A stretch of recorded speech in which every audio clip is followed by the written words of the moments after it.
সকালবেলা রান্নাবান্না সেরে বিকালবেলা গেলাম প্রোগ্রাম দেখতে। কিসের প্রোগ্রাম সেটা একটু পরে বলছি। গুড মর্নিং সবাইকে, আমি চলে এসেছি সুষমা আরও একটি নতুন ব্লগ নিয়ে। আর তোমরা দেখছো হ্যাপি উইথ সুস। তো সকাল সকাল দেখো রান্নাবান্না সেরে নিয়েছি। আজকে সকালবেলার মেনু হচ্ছে বাঁধাকপির তরকারি আর ডিমের কারি। হ্যাঁ, অবশ্যই এটা দোকানের জন্য প্লাস আমার ঘরের জন্য।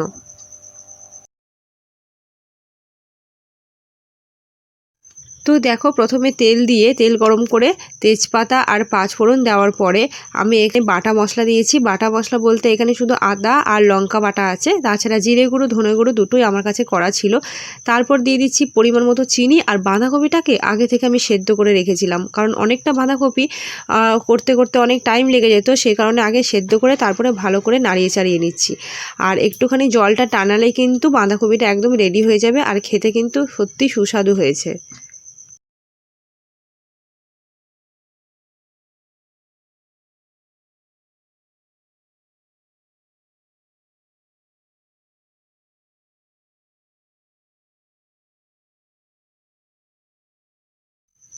আর এখানে 15টা মতন ডিম আছে। ডিমটা আমি আগে সেদ্ধ করে রেখেছিলাম, তারপরে ঠান্ডা হওয়ার পর ডিমটা ছাড়িয়ে নিয়েছি। আর এখন দেখো ছুরি দিয়ে একটু কেটে কেটে নিচ্ছি, যাতে মশলাগুলো সব ভালো করে ডিমের ভেতরে ঢুকে যায়। আর শ্রেয়ানের জন্য ডিম ভাজবো না, ওর জন্য একটা সেদ্ধ করা ডিমই আমি এখানে রেখে দেবো। চলো এবার ডিমের কারিটা বানিয়ে নিই। শ্রেয়ানদের আসরের প্রোগ্রাম তো এর আগে অনেকবারই তোমাদের সঙ্গে শেয়ার করেছি, কিন্তু আজকে কোনো আসরের প্রোগ্রাম নয়। আজ হচ্ছে মৃত্যুবার্ষিকী উপলক্ষে একটি প্রোগ্রাম রাখা হয়েছে।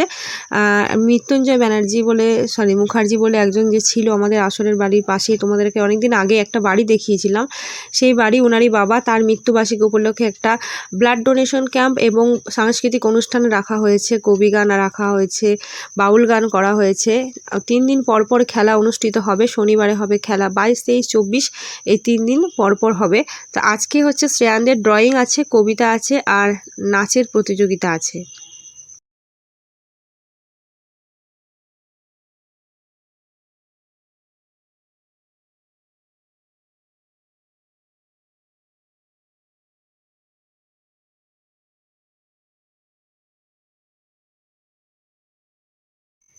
শুধু আমাদের আসরই নয়, বাইরের যে কোনো ছেলে মেয়েরাই কিন্তু এই প্রতিযোগিতাতে অংশগ্রহণ করতে পারে।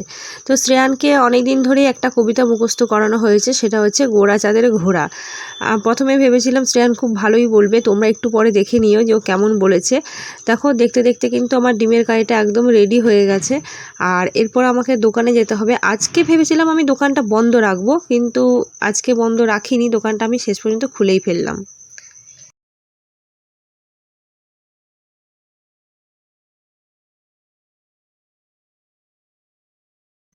তোমার রান্না কিন্তু একদম কমপ্লিট। এই দেখো এদিকে কি সুন্দর গ্রেভিটা হয়েছে ডিমের কারির।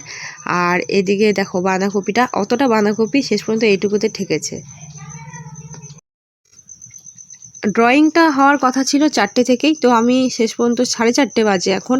ভেবেছিলাম অনেকটা দেরি হয়ে গেছে আসরে আসতে, দোকান বন্ধ করে আস্তে আস্তে দেরি হয়ে গেছে। তো এসে দেখছি এখনও শুরু হয়নি, সবে এখন সবাই নাম লেখানো হচ্ছে। আর এটা হচ্ছে ওই মৃত্যুঞ্জয় মুখার্জির বাড়ি। আর এই যে টুপি পরা দাদাটা দেখলেন, উনি সেই। আর তার বাবার মৃত্যুবার্ষিকী উপলক্ষে এই যে এরকম পরিকল্পনা করা হয়েছে। যেহেতু বাচ্চাদের ড্রয়িং হচ্ছে, সেখানে মায়েদের থাকার একদমই অ্যালাউ নেই, তাই আমরা চলে এলাম বড়দের ডান্স দেখতে। আর এখানে দেখো ক বিভাগ আর খ বিভাগের নাচ কিন্তু হয়ে গেছে, এখন গ আর সর্বসাধারণের নাচ। তো সেটাই দেখব। একটার পর একটা নাচ প্রচণ্ড ভালো লেগেছে। আমারও নাচে নাম দেওয়ার কথা ছিল, কিন্তু এখানে যা কম্পিটিশন দেখছি, এখন মনে হচ্ছে নাচ না করে ভালোই করেছি, কারণ আমি নাচের এত সব জানিও না। মুখার্জি, আমি একটা কবিতা বলতে চলেছি। কবিতার নাম গোরা চাঁদের ঘোড়া, ভবনী প্রসাদ মজুমদার। গোরা চাঁদের ঘোড়ার নাকি ভীষণ প্রভক্তি, মাথায় যেমন বুদ্ধি বেজায়, গায়ে প্রচুর শক্তি।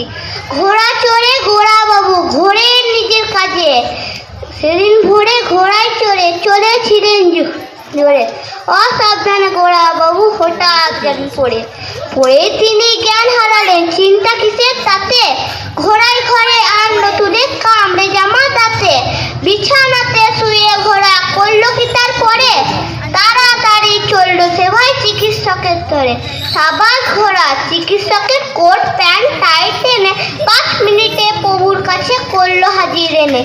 একটাই ভুল করলো সে ভাই, মাফ করো ওর কসুর। ডাক্তার বেশ ভালোই, তবে মানুষের